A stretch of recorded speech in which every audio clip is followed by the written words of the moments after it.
Should be here soon. Let me get it. Right here. Here we go. I just added it, so I'm gonna lower that music. Don't worry about it. I set that up as Hey. Better now? Yeah, it's better. All right. I said no. I had a little intro song for you right now. Not sure if you know the song. Yeah, I heard it. I was listening to it before. Are you listening to it? Yeah. All right. Awesome, man. Awesome. Yeah, Angela, don't worry about it. I'm gonna lower this for you. Angela's mad that I got the music on too loud. So welcome, Erin. Welcome. Thank you. How you doing right now? I'm doing pretty good right now. Just hanging out at home like everyone else is. Yeah. I mean, so every interview that I've done so far, I started off with the same question. I guess I'll start it off with you too. How's the quarantine life treating you right now? It sucks, honestly. Like I'm used to my normal training routine, training like 2-3 times a day, with all different gyms. Like, so now it's been really weird, like adapting. I mean, I've been trying to do as much as I can. Thankfully I have my brother who also trains, so I can drill and stuff with him, hit pads. Like we have some pads and we have an elliptical and stuff like that, or I can go for runs. So just trying to do what I can do.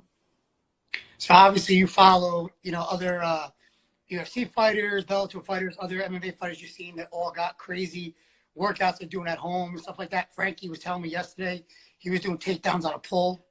I mean, people just making up stuff, right? Yeah. Yeah, I mean, it's like you only can utilize. The good thing is you have your brother. I mean, that's positive, right? No, it's a huge benefit because I can drill with him and we have pads, so we can hit pads together, and stuff like that. So at least I have somebody to work with, which is definitely beneficial. That's cool. Yeah. And are you just can't wait for this all to be over and get back to your normal routine? And Yeah. For all you guys that don't know, I am one of Erin's wrestling coaches. So we do chat, we do talk. I do kind of know what's going on in her career thus far. But there's some people on here that I told some of my kids, some of the girls actually that were in my wrestling club, I told them to come on just to kind of hear you out, talk about your story and about where you started and stuff like that. So, I mean, they don't really know much about it. So that's why I kind of wanted to bring you on just to kind of get to your story, how everything went. So, like, why don't we start off, like, when did you start grappling? Like, how old were you? When I first started training, I was 7. My first gym that I ever went to, they did, like, no-gi, jiu-jitsu, and kickboxing. So that's what I started off with. Like, I think my first class ever was, like, a no-gi jiu-jitsu class. Like, I was just thrown in, and I did all the drills and rolled and everything. I didn't know anything, but after doing it a few times, I fell in love with it. And I just started training because I had just quit doing dancing at the time. I did dancing from when I was 3 till I was 6. And I just like wasn't into it. I was like bored. And my brother was already training actually at the martial arts gym. So when I went to go watch him, they like gave me an introductory class. And then like I was totally into it. And I started training like pretty much every single day. And that was at 7 years old, you said, right? Yeah, when I was 7. Yeah, and then I started competing around like 8. I think like 6 months after I started training, I started competing. So who put you in dancing at that age? At 3? I think my mom probably. Yeah, I don't even like. I honestly barely remember it at this point, especially like with how consumed he became with training after I quit that. So I mean, say a mother. There's some mothers out there that they want to put their girls in dance, or they want them to do play an instrument or do other type of things. But there's some parents that just really they want their kids doing any type of sport. So when you decided that you wanted to do grappling, were they just all like 100% on board that you wanted to do like jiu-jitsu or whatever? Yeah, honestly, I mean, I think they just put me into dancing because probably like it's a more, I guess, socially normal thing to do. But when I went to the gym the first time, there was like a girl there that was like one of the assistant instructors, and she was like a black belt under their system. And I remember, I think I told my dad, like the first thing I said was like, oh my God, girls can be black belts. Like I didn't even know that was a thing. Cause like I guess I must have so associated martial arts with guys, like that it wasn't something girls did. So when I saw that, I was like starstruck and I thought it was the coolest thing. And then it really motivated me to start training. So when you started doing grappling, did you play any other sports at all during that time? No, because I literally had just quit, and like maybe it was like I don't know, maybe a few weeks later, I started doing martial arts. So I haven't done any other sports besides I mean, I trained with the wrestling team a little bit in high school, but everything was just martial arts based. Like I never did any softball or anything like that. And so when you started your jiu-jitsu grappling career, how long into your training did you finally decide that you want to maybe start doing like competitions and whatnot? Well, I mean, I started competing like super young. Like my parents put me into like it was like a no-gi like in-house tournament with other people from like the gym that we've trained at. So I started competing with those, and then I think around like 9 or 10, I started competing in like nagas and stuff like that. And I wanted to compete because I wanted to test myself. I wanted to see how much better I was getting through my training and everything. Like I didn't want to just stay the same and stay stagnant. I wanted to go test myself against other people so I can progress and get better. And did you have immediate success, or was it like a progression? Oh no, it was definitely a progression. I mean, I think like my first few tournaments, I did like beginner competitions and I did pretty well in those. I think like my first tournament ever, I placed like third. But once I started moving up, because like they have different like levels at like Nagas, it'll be like beginner, then intermediate and advanced. I think like the next one I did, I went straight to advanced, and I maybe been training for like a year. And I like lost every single match. But honestly, I learned more doing that than staying in like the beginner one and just like sandbagging, you know what I mean? I always tried to compete with the higher level people so I can learn and get better. And so, so you're competing for a couple of years. You're doing I'm guessing some local grappling tournaments, some in the area, maybe tri-state or something like that. What was your first biggest tournament you entered? I think probably because most of the things were like I did like little kickboxing smokers and stuff, and then grappling events. I think like the bigger grappling event I did was maybe when I was like 16. They had like Beast of the East in Grappler's Quest, and it was like separate from like the regular tournament. It was just like I think it was like an 8 or 10 girl tournament, and whoever won like a grand or something like that. And I did pretty well. Like I lost to the girl who won the whole thing, and it was an absolute too, so there was no weight classes. So I was like maybe 130, and the girl I lost to was like 160. So and it was a close match. Yeah, we fought like the whole 10 minutes or whatever, and it went to like a rest decision. That was probably one of the first big one I did. Yeah. And so you enter these big tournaments, you're placing these big tournaments, you're having, success in this. What would you say? So I know that you entered the EBI and you were how old? I was 18. 18 years old. And you were probably one of the youngest, right?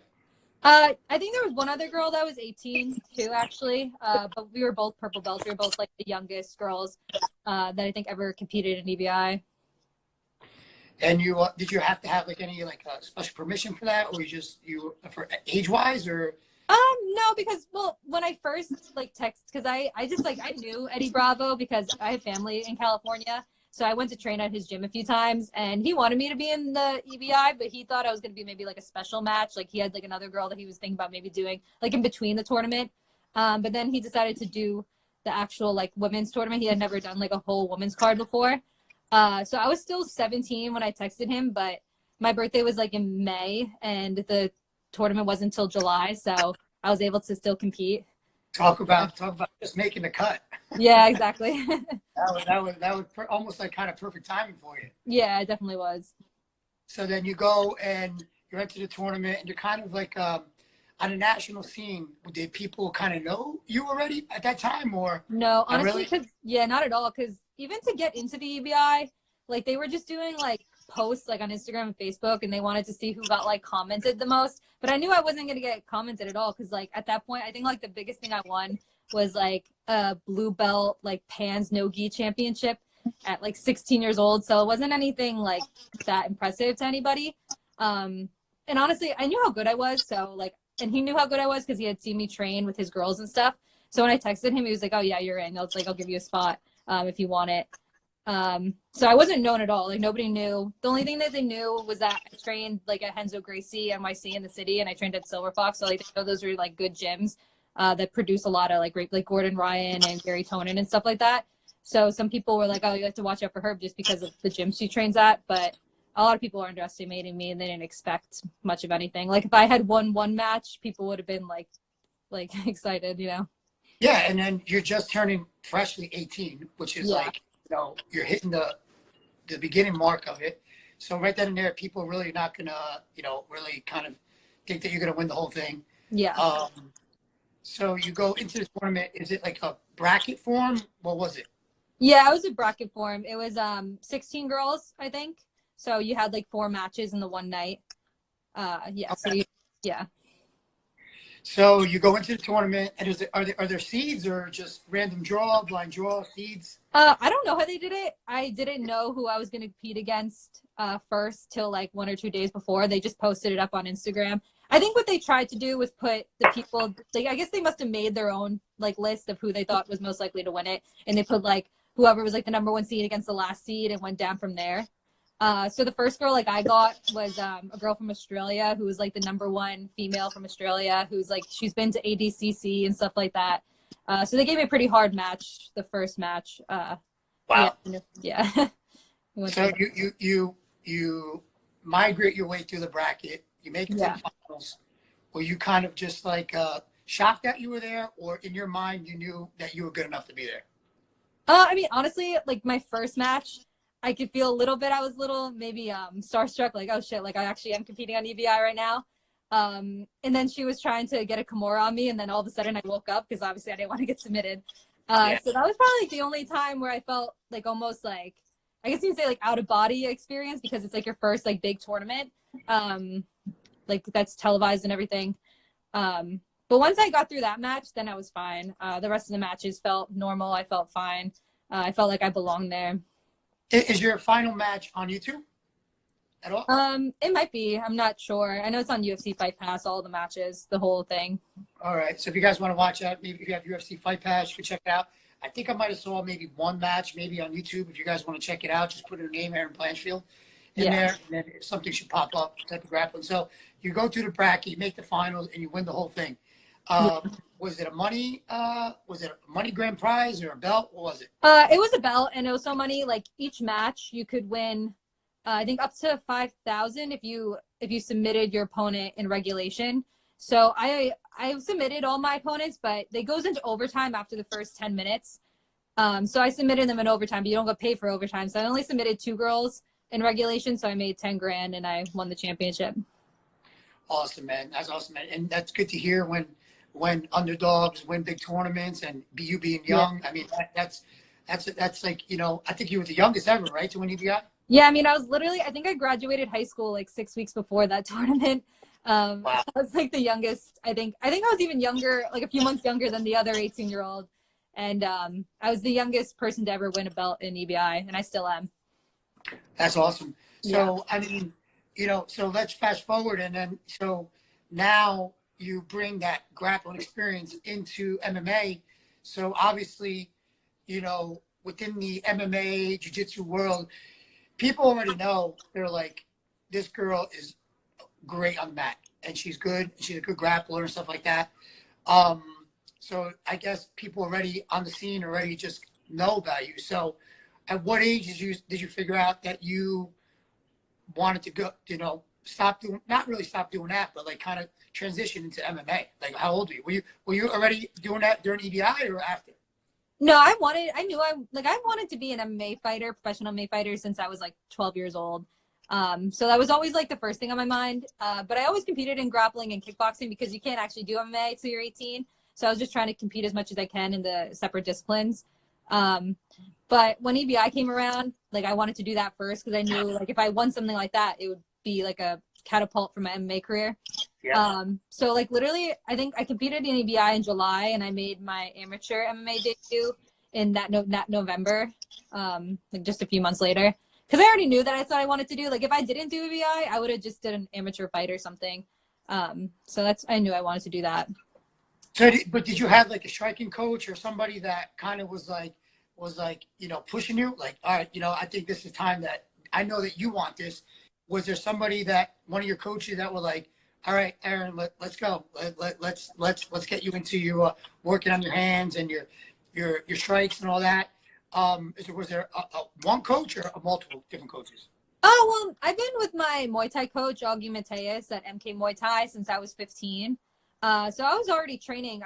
I was training Muay Thai all through. Even during when I was training for EBI, I was still doing Muay Thai like once or twice a week. Because I knew that I wanted to fight afterwards. I didn't want to like get too rusty in that.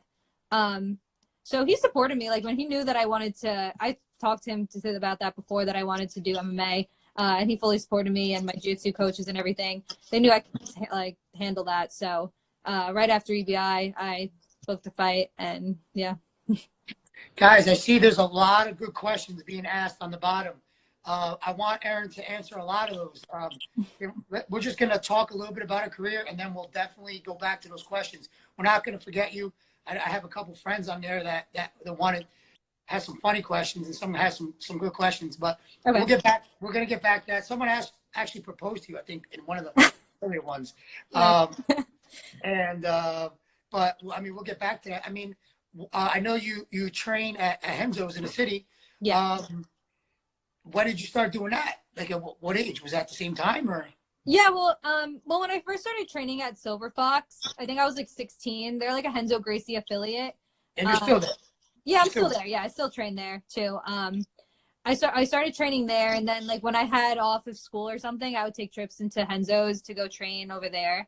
And then once I like graduated high school, like when I was doing like getting ready for EBI, I was training there like a few times a week, like 3-4 times a week, and I was going to Silver Fox, and I was doing like doubles of there and Silver Fox. And then once I decided to fight MMA, I started doing like their MMA classes and stuff like that over there.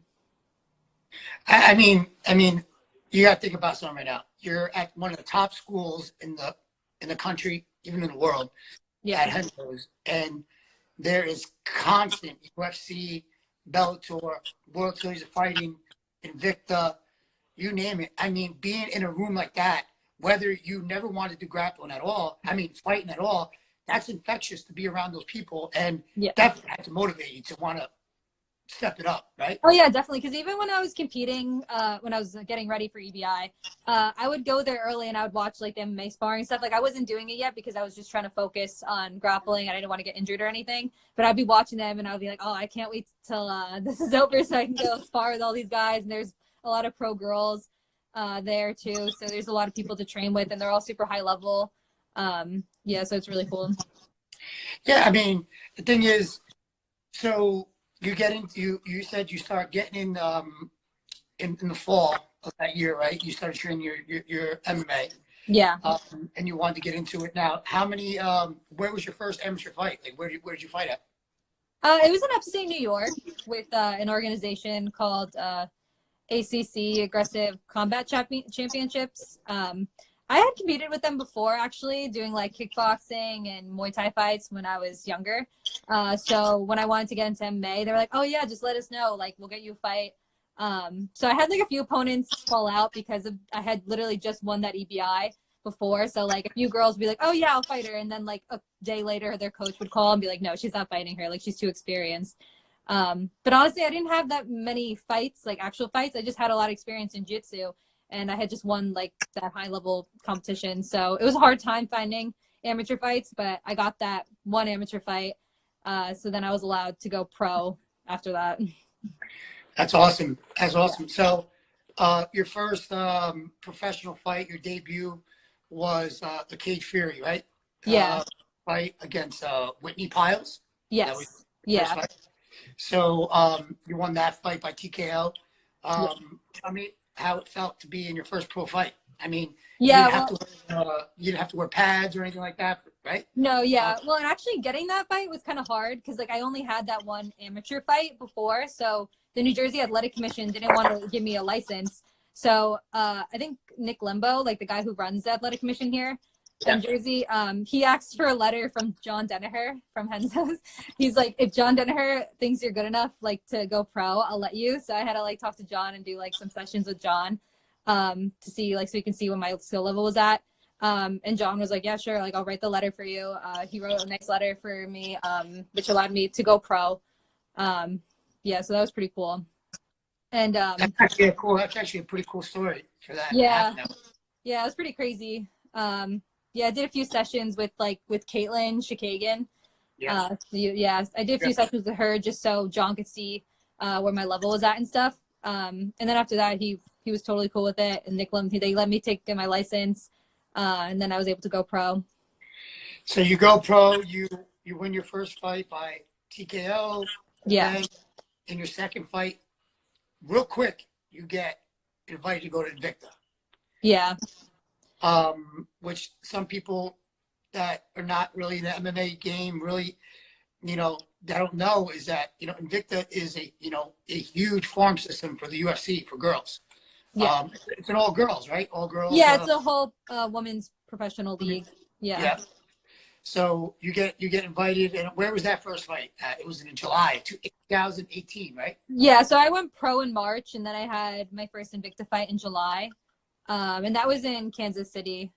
Yeah, that was pretty. I mean, because my manager Chris Vender, he knew me before because I trained at one of his gyms when I was I think I first went there when I was 13, and I would spar with some of the girls and stuff he had there that were amateur fighters and stuff.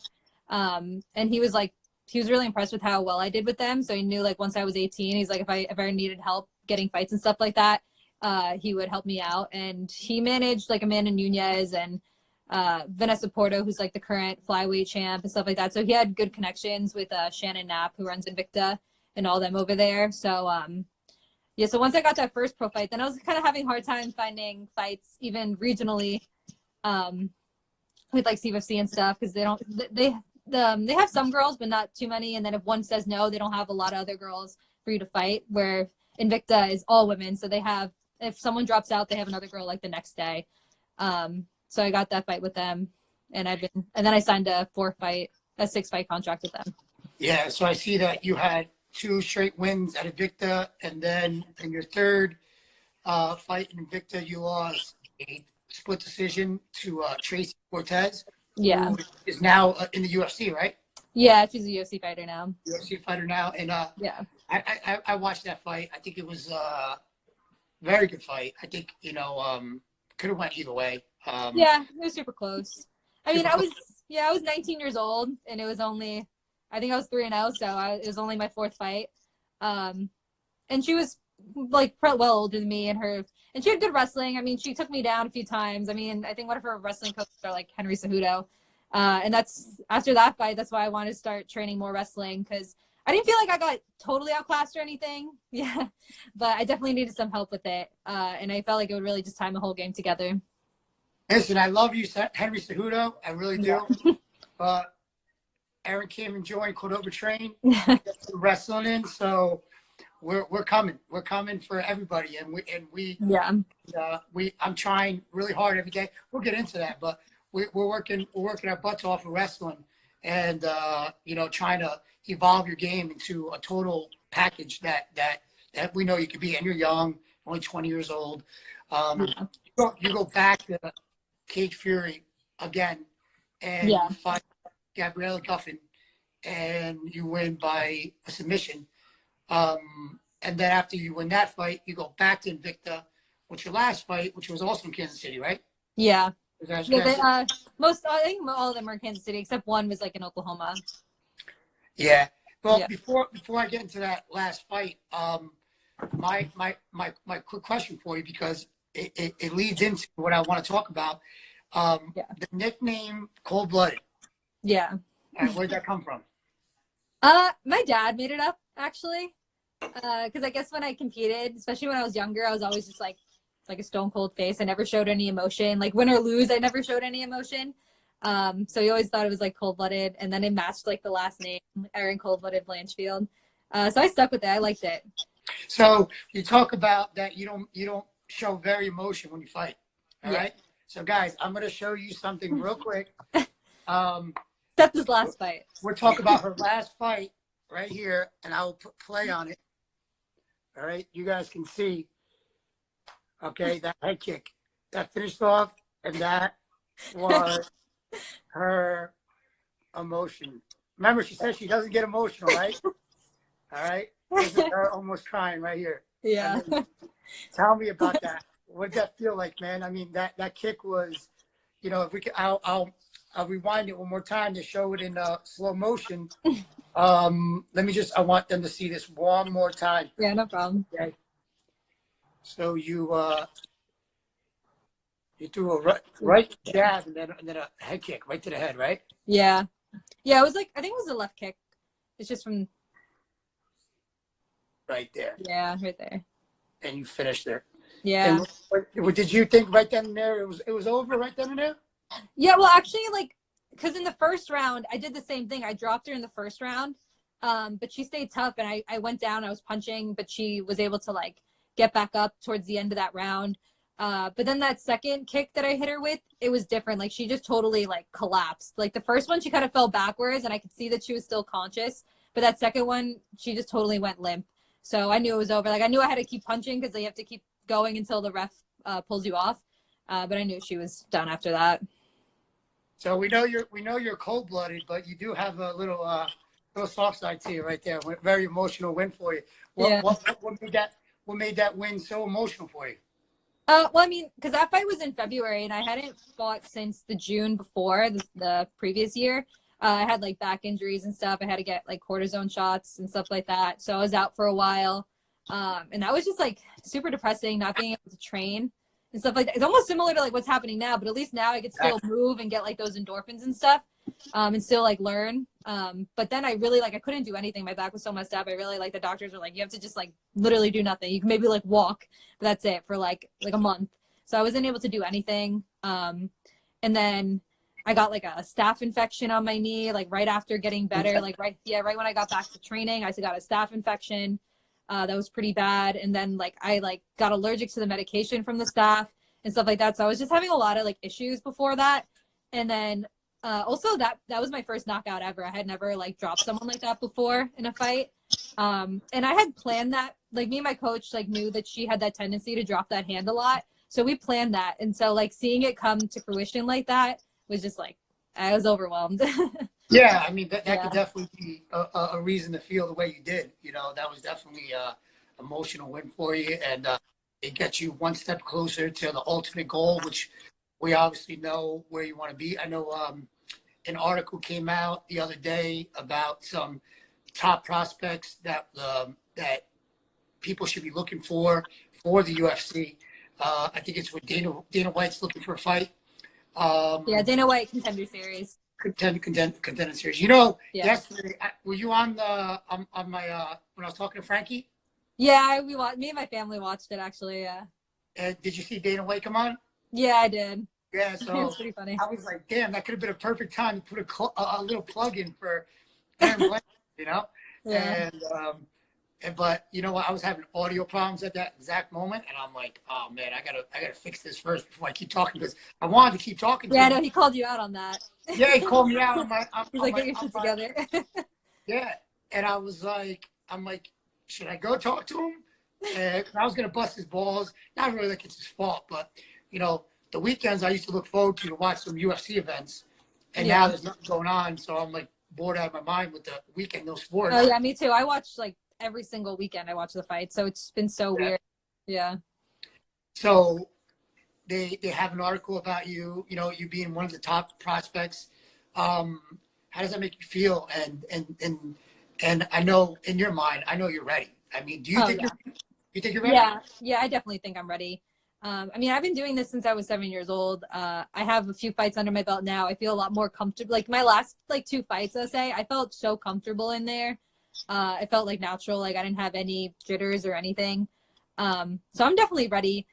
And like I watch all the UFC fights. I watch all the flyweights. Like the lower level, they have nothing on me. Like I definitely can compete against them. So I'm ready. Yeah, I mean, if I get that call, I'm definitely taking that opportunity.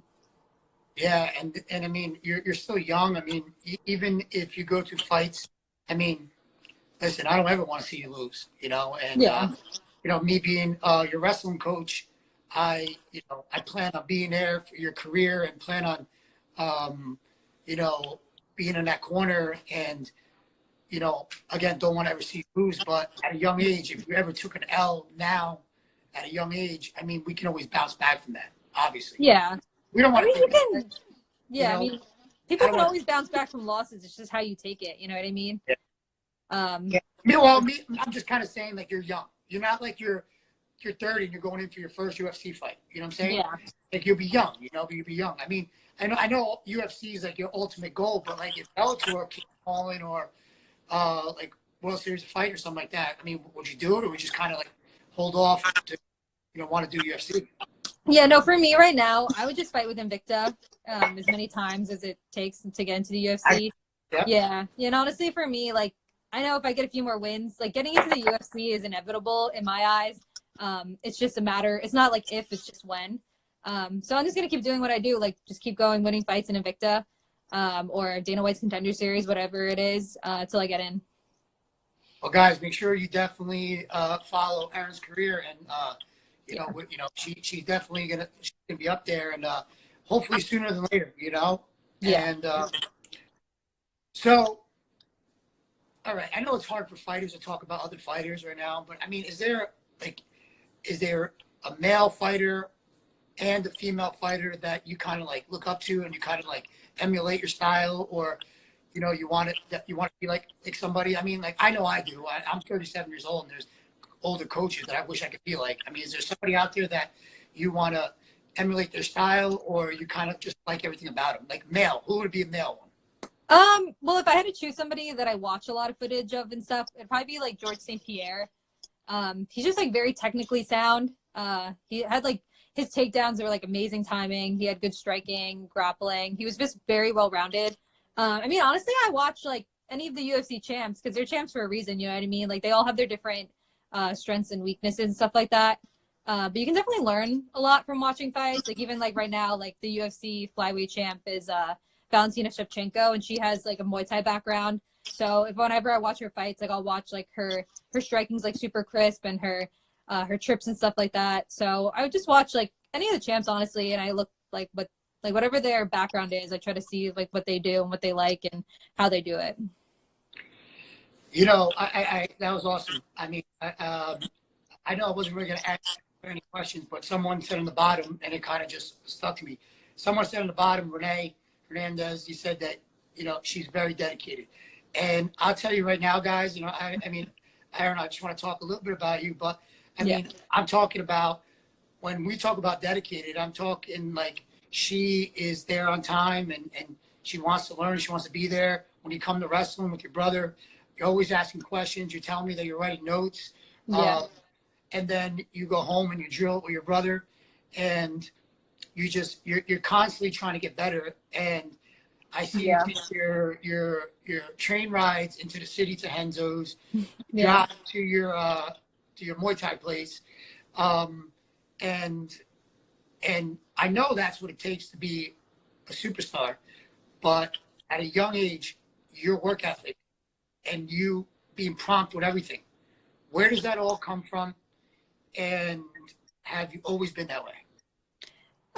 Yeah, I mean, I think it's a lot of my parents. Like when I was younger, they would always make sure that we got to training. Like it was always like a regimented thing. Like these days you're gonna go. We're gonna find a way to get you there. If we have to, like if we can't get home from work in time, we're gonna ask a neighbor to bring you or get your friend to bring you or something. Like there was never excuses.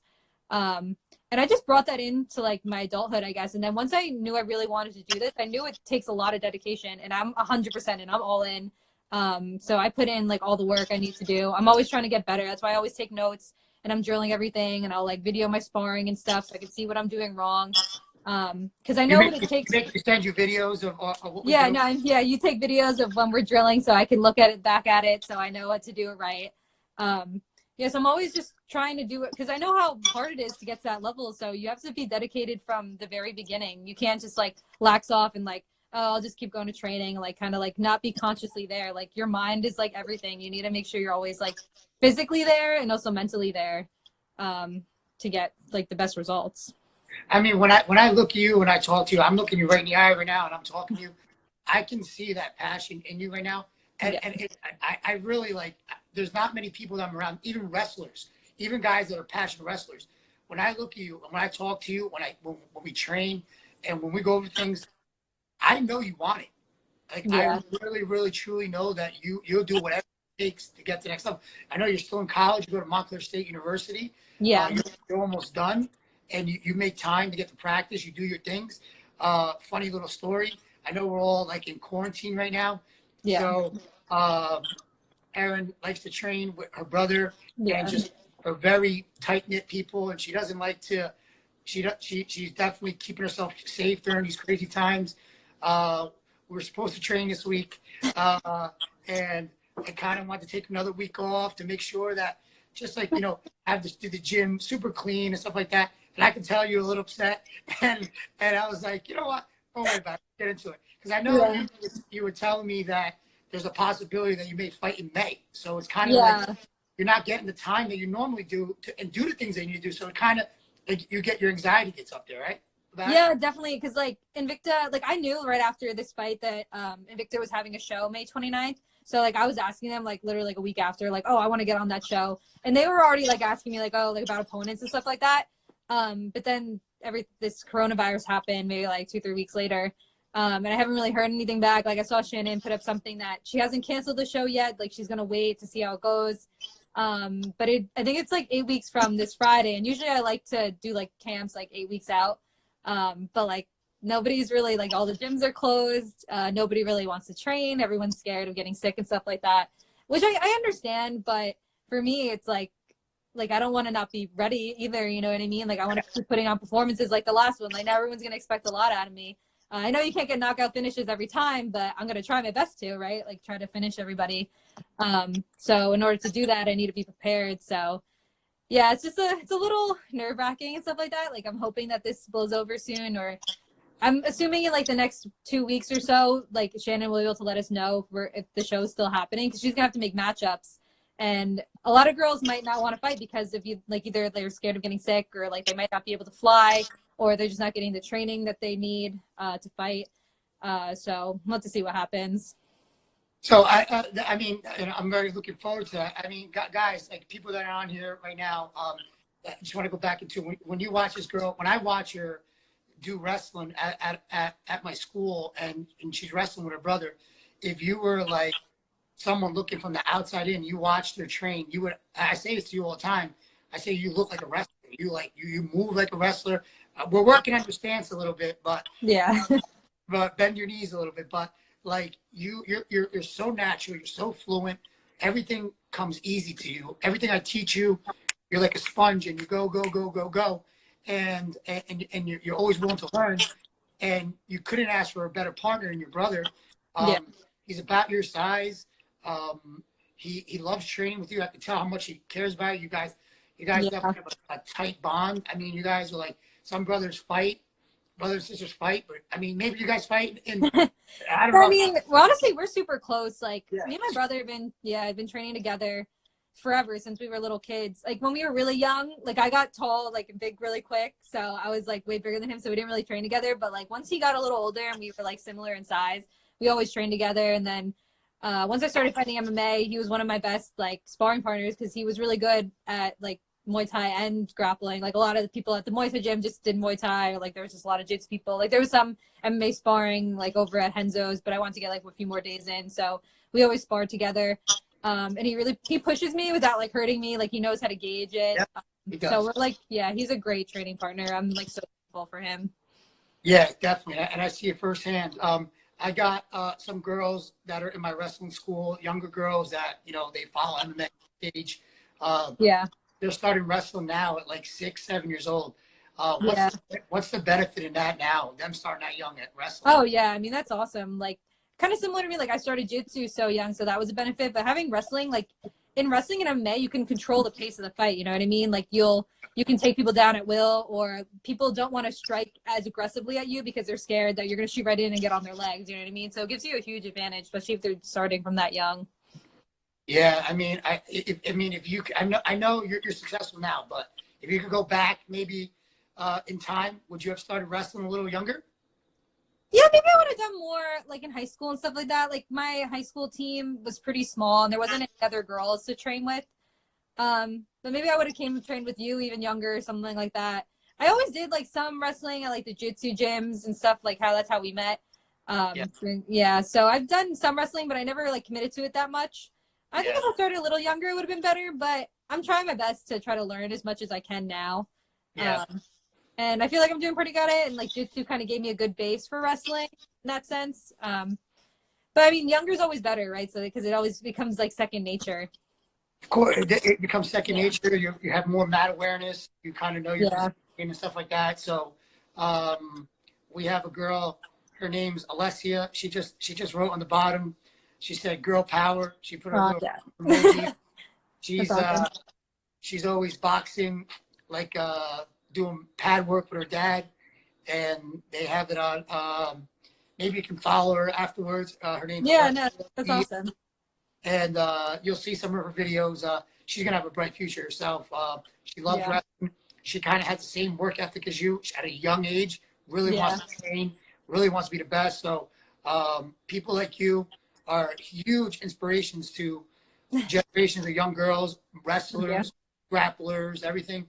And you're so humble. You're very quiet in person. Um, Yeah. and it's really hard to get a lot out of you. But you're doing well in this interview. You're spoken very well. You must do very good on your interviews. Yeah, Uh, I mean, I've gotten more used to that. I guess yeah, like when I know what I have to talk about, I'm better at it. yeah, Then yeah. So that's why I got you on here, because I really wanted to, pick your brain and kind of just, have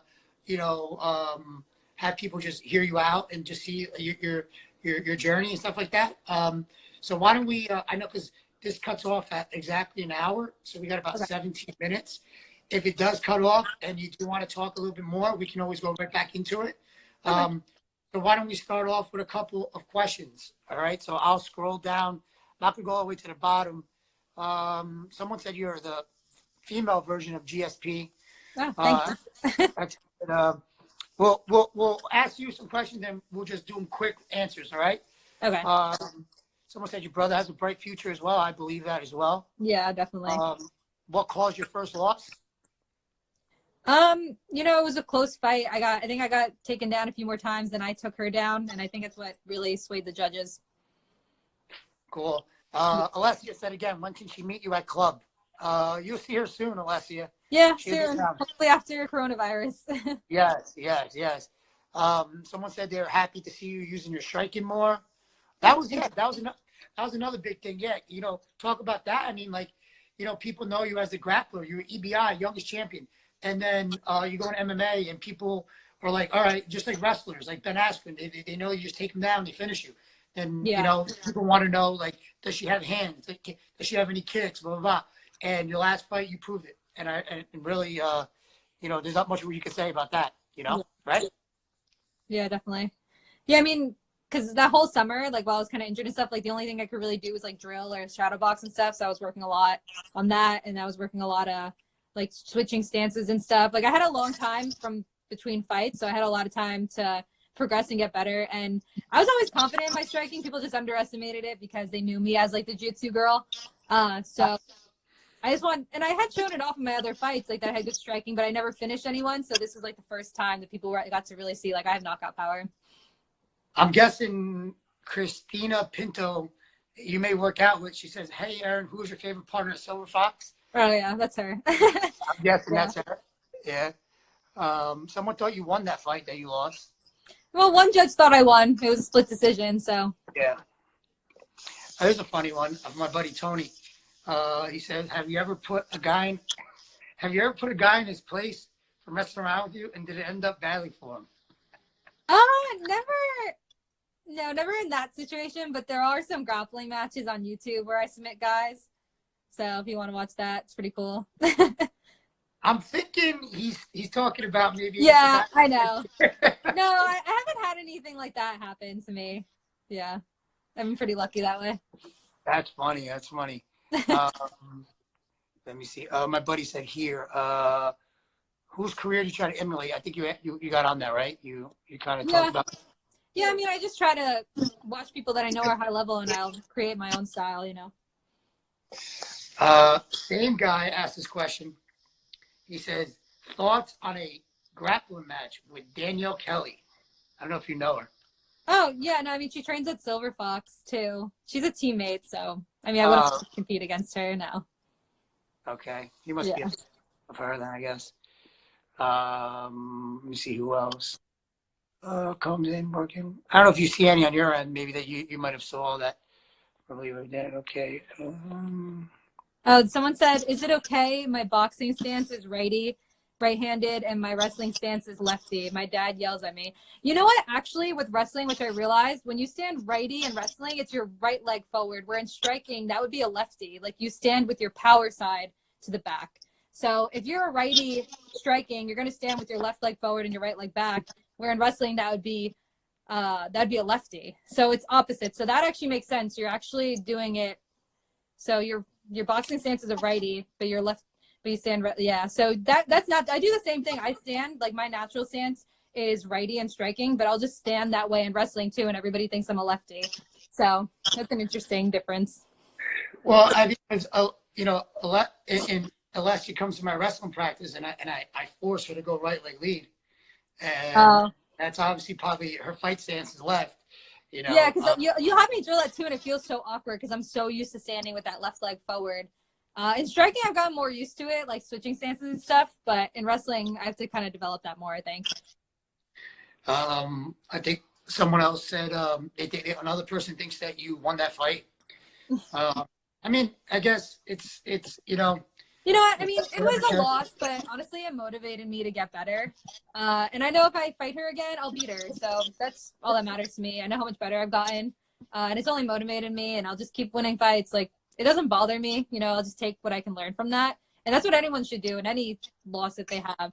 Just watch it, look over what you did wrong, fix that, and move on. Don't let it, like, eat you up or anything like that. Like, I see way too many people, like, freak out and, like, put huge social media posts, like they just died or something. It's like, it's just a loss. Like, you'll get better. You'll be fine. I think your Muay Thai coach Augie said she did win. Yeah. Yeah.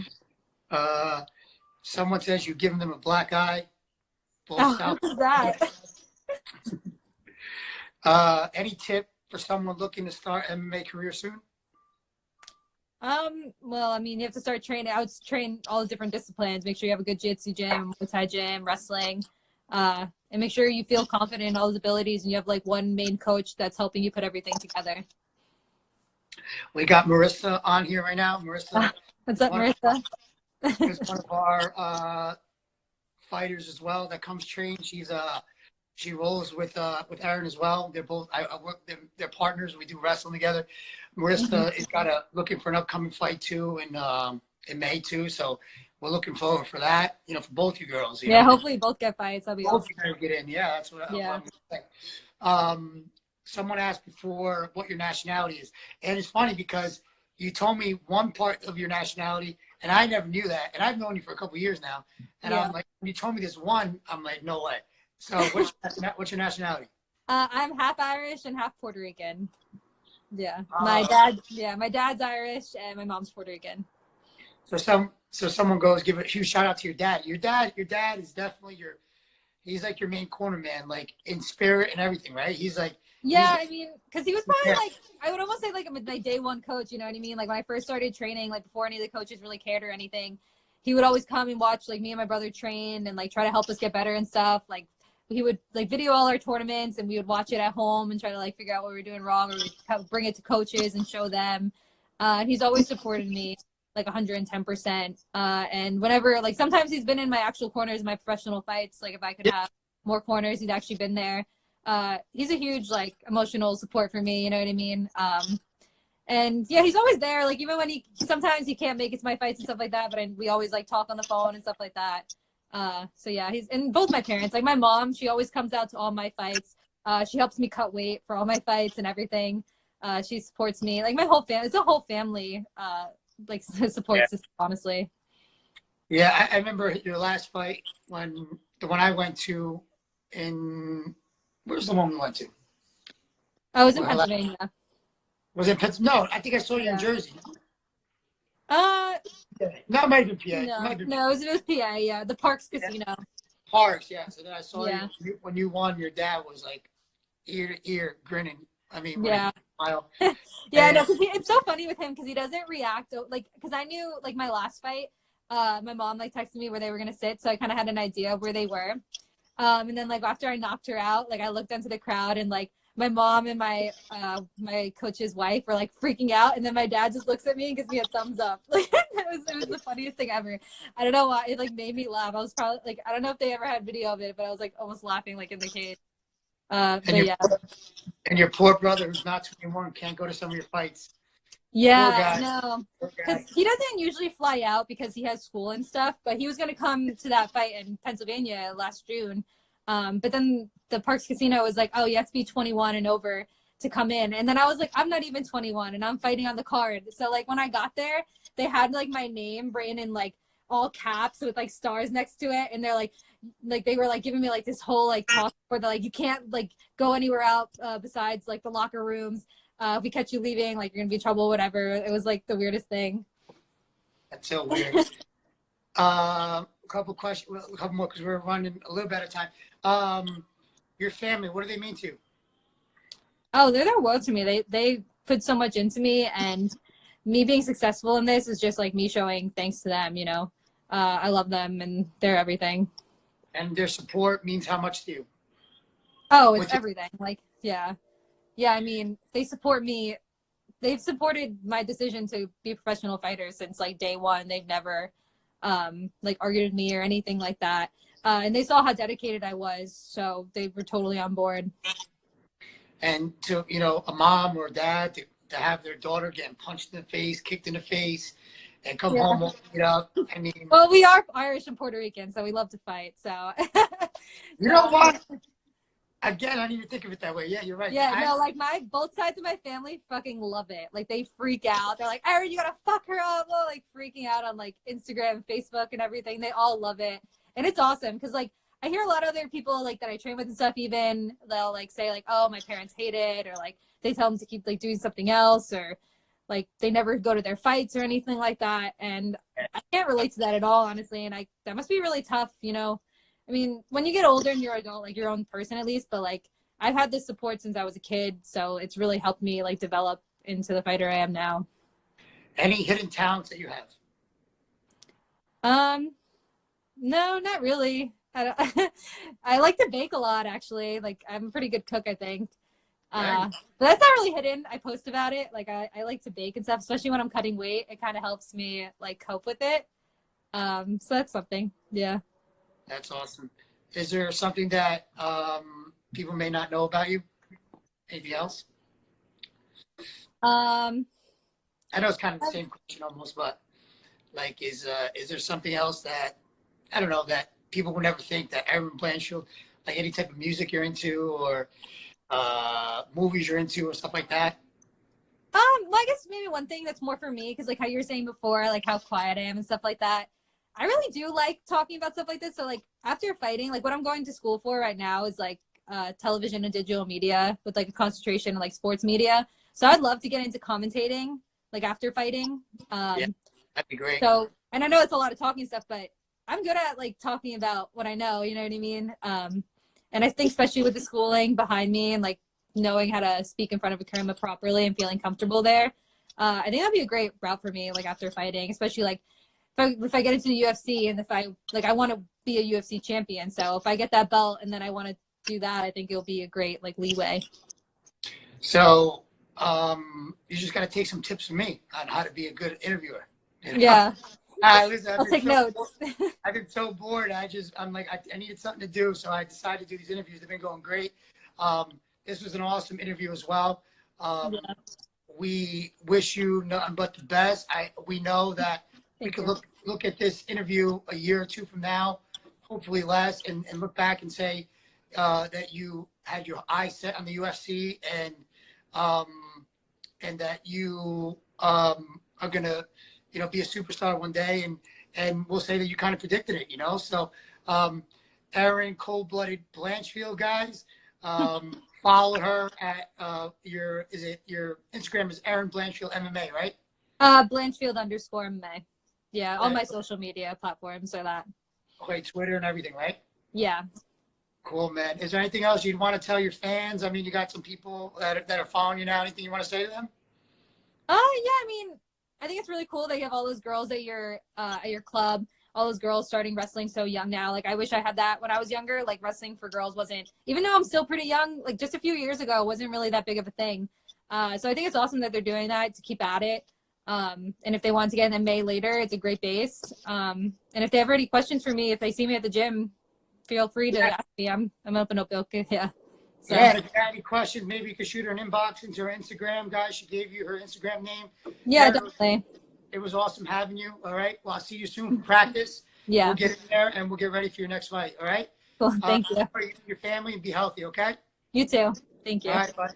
I'll put this up on my YouTube on Dave Cordoba. You can follow me at Cordoba Train Wrestling. I'll have this interview entirety. If you missed it, I'll put it on the YouTube. David Cordoba. All right. So thank you guys. Thank you again, Erin. And yeah. Thank you guys. And we'll see you in the UFC soon.